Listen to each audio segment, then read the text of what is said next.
m'oppose littéralement à la façon dont on parle des langues aujourd'hui. Voilà, la langue évolue, elle s'enrichit. C'est un laxisme épistémologique assez attristant et pathétique. Une langue est un outil, est une structure, et elle doit être respectée en tant que telle et comme telle, et elle doit être réparée, le cas échéant,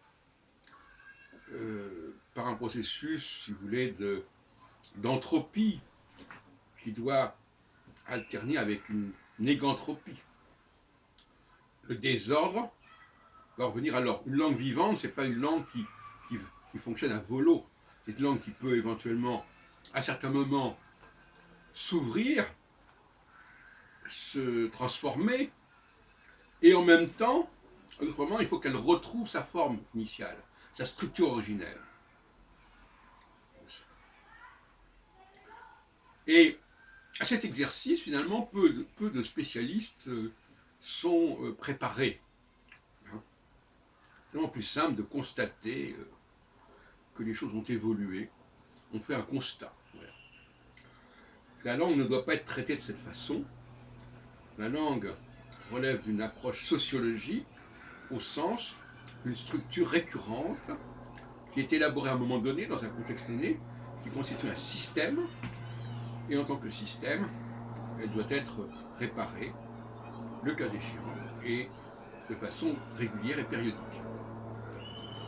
Alors je continue mon propos là-dessus, en faisant référence tout de même, en passant à l'ouvrage de Laurent Deutsch, romanesque, sur la langue française, qui évidemment ne correspond absolument pas à ma démarche. Alors, vous comprenez bien que l'historien, il n'est pas très préparé à ce genre de recherche. C'est vrai que je ne me situe pas comme historien, mais comme sociologue. L'historien, il constate des choses, il y a des traces, des éléments qui subsistent, et il fait avec ça. Il fait un roman à partir des éléments qui lui sont connus, et ça ne donne pas quelque chose de très intéressant, à mon sens. Et ce que je voulais vous raconter me paraît plus intéressant. C'est un peu comme un roman policier où on essaie de retrouver, une enquête policière, on essaie de retrouver comment les choses se sont passées, et où on essaie de corriger ce qui a pu perturber le système. Alors, un des domaines les plus discutés et qui semble les plus difficiles à appréhender, c'est celui de la prononciation des mots, et notamment la prononciation des lettres, des consonnes, des voyelles. Pour l'excellente raison qu'on nous dira, oui, mais il n'y a pas eu d'enregistrement. Et je voudrais contourner cet obstacle épistémologique en montrant que les langues, dès lors qu'elles obéissent à une systémique, eh bien, on peut reconstituer le système et combler des éléments qui ont pu disparaître ou qui ont pu être déformés. J'ai toujours aimé ce genre de travail, et en 83, il y a 36 ans, j'ai publié Mathématiques divinatoires, où je corrigeais, je rectifiais, je reconstituais des systèmes, dans certains domaines, mais ça peut s'appliquer à d'autres domaines. Alors, aujourd'hui, je renvoie aux vidéos que j'ai faites sur ces sujets. Aujourd'hui, je vais vous parler du problème des voyelles, du traitement des voyelles, en m'appuyant sur les rapports entre le français et l'anglais, puisque pour moi, l'anglais a conservé des éléments du français, notamment au niveau des voyelles et de la prononciation, qui ont pu disparaître en français. C'est assez logique. L'emprunteur souvent fige son emprunt, alors que l'emprunté, lui, continue à évoluer comme il peut. Alors je prendrai le cas le plus curieux, cette expression que nous avons en français, que nous avons récupérée en français, qui n'est pas français, le cowboy, cowboy. Donc cowboy, C-O-W plus loin B-O-Y, vous avez quintessence du problème que nous sommes en train de traiter. Nous avons le W et le Y. Dans les deux cas, succédant au O. C-O-W, B-O-Y. Et l'anglais restitue correctement la prononciation de ces deux lettres O-W et O-Y. Le OI et le O. Et le français s'est éloigné de ces prononciations, et c'est bien dommage. En tout cas, il est toujours temps de revenir en arrière, du moins on peut le supposer. Le W et le Y servent en fait à générer de nouveaux sons. Le O n'est pas le O, le OI n'est pas le O. Mais c'est le O amplifié, prolongé. On est très loin de la forme qu'on a la même chose pour boy. Bon, c'est beau Y, c'est aussi beau. Le roi, on dit le roi. Les Anglais disent royal. Et ils ont raison, les Anglais. C'est nous qui avons tort. Je l'ai expliqué ailleurs, je ne reviens pas là-dessus. De la même façon que nous disons ou, quand nous, je sais pas, par exemple, nous disons ou, eh bien, il faudrait prononcer oh. Pourquoi? Parce que le ou renvoie à une lettre qui existe déjà, à savoir le U. Non, mais attendez, qu'est-ce qu'on raconte? Tout de suite, les gens vont s'énerver, on dirait qu'est-ce qu'on racontait? Qu'est-ce qu'on racontait? Le U est un élément tout à fait perturbant du français. En allemand, le U apparaît quand on met un umlaut sur le U. Donc, alors on va essayer d'oublier le U et savoir que dans la plupart des langues, le U se prononce OU. On est d'accord? Que ce soit en italien, en espagnol, en n'importe quelle langue, où le U c'est le OU. En tout cas, dans toutes les langues qui écrivent les alphabets latins. À partir du moment où on a réglé ce problème-là, si on peut dire, on ne voit pas pourquoi on prononcerait OU ou, puisque le U existe déjà. Or, le principe systémique, c'est qu'il n'y ait pas de double emploi. On ne crée pas une structure pour qu'il y ait des choses qui se ressemblent et qui se confondent. Donc, quand nous écrivons OU, le U, en fin de compte, c'est comme un W, en fait. Donc, il faudrait se prononcer O. N'oublions pas que le W en anglais se dit double U. W. Tout comme le Y se dit UY. Bon, c'est un problème. Et nous avons par exemple la fleur qui en anglais devient flower. Donc le U, là encore, devient un W. Quand dans pouvoir, power. Bon. Donc, je voudrais vous prendre le cas le plus amusant. C'est about et around.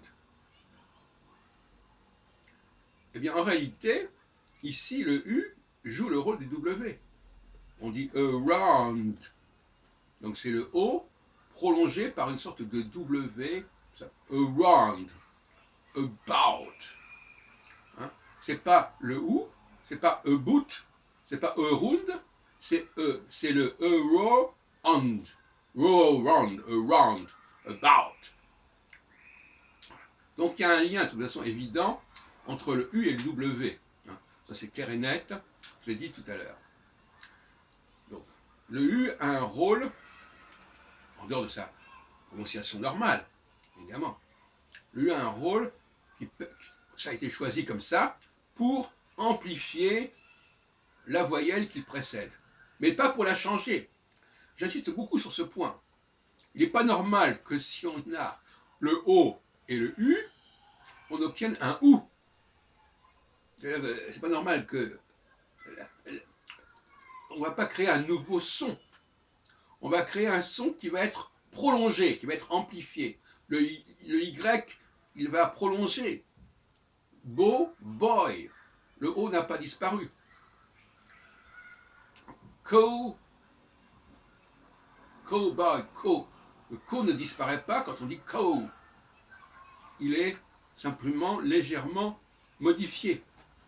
Il ne disparaît pas, et surtout il ne devient pas une lettre déjà existante et un son déjà existant. Autrement dit, nous avons là les bases d'une reformulation de la prononciation du français. À savoir que chaque fois que nous avons OU, nous devons prononcer O. On garde le O, et le U, ici, n'est plus une lettre qui se prononce en tant que telle comme un U ou un OU, mais c'est une lettre qui est censée produire un son plus large. Donc, quand vous dites, il ne faudrait pas dire toi, il faudrait dire toi, moi, qu'on retrouve d'ailleurs plus ou moins dans l'anglais quand ils disent my friend. Ça ressemble au moi français originel. Et les Anglais d'ailleurs ne devraient pas dire you, ils devraient dire yo, parce que le U ne peut pas se prononcer. Le OU ne peut pas se prononcer, OU ne peut pas se prononcer OU, puisque le OU existe déjà dans le U. Donc c'est un autre son qui prendra. C'est pas you, c'est yo. Hein? Donc là, les Anglais aussi ont perdu quelque part, sous l'influence du français d'ailleurs dans certains cas.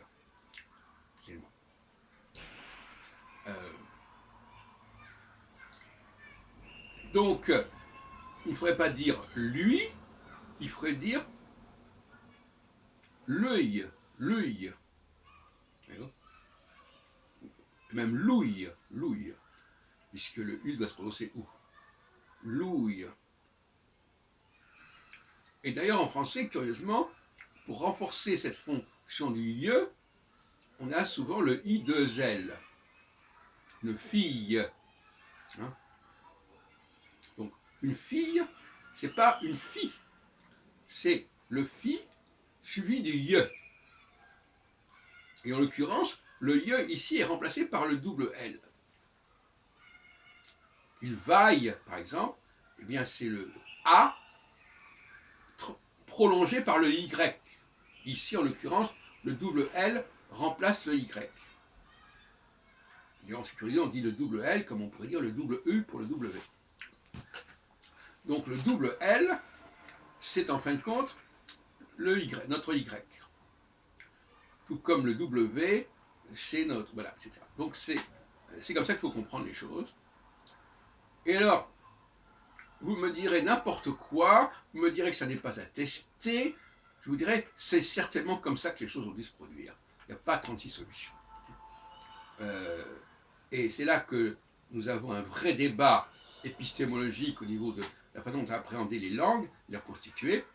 Il y a une approche systémique qui fait qu'on ne peut pas dire n'importe quoi, et que si on met deux lettres ensemble, c'est pas pour créer un nouveau son, c'est pour créer le même son avec la première voyelle, amplifié et modifié légèrement pour créer un son nouveau, qui ne doit pas être un son déjà existant.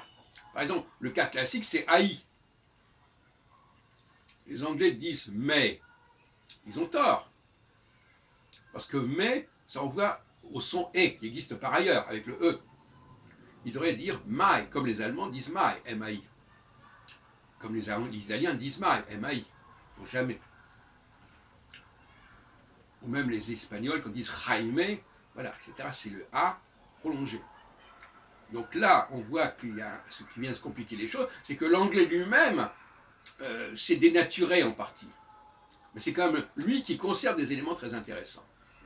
Donc en travaillant sur plusieurs langues comme ça, l'autre jour je parlais du oi, en disant que le oi existe en italien, existe en espagnol, existe en russe, et qu'il a disparu en français.